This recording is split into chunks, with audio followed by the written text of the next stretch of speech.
Hey everyone, the Cubot A10 is a low-cost smartphone with a ton of features at a competitive price that we're reviewing in this video. Its usefulness is amazing, in addition to its unique appearance. Watch this video through to the finish to see us discuss every facet of this smartphone, from appearance to functionality. Handling and using the Cubot A10 is made more comfortable by its rounded side edges on the back. While the button location on the body is normal, the twin-lens cameras and flash are elegantly positioned. One obvious modification is the connector placement, with a 3.5mm audio socket for headphones at the top, and the USB Type-C port for charging at the bottom. Given that this is a low-cost model, it's a lovely touch that this is especially helpful for those who utilize wired headphones. The smartphone also accepts 2 SIM cards, which is ideal for people who have to handle 2 numbers at once. Additionally, there is a microSD card slot for memory expansion, which makes it easy to store extra stuff. The Cubot A10 boasts surprisingly good build and appearance quality for an ultra-budget device.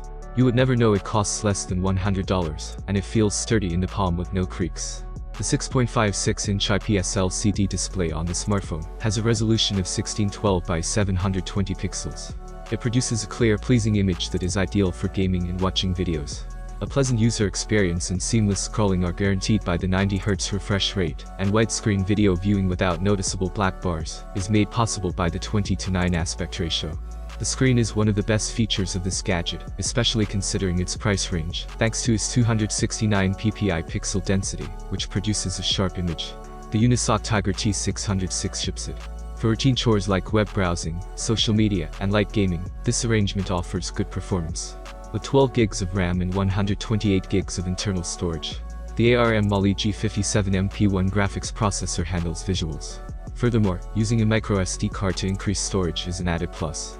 The Android 14 operating system, which powers the Cubot A10, provides the newest features and security updates straight from Google.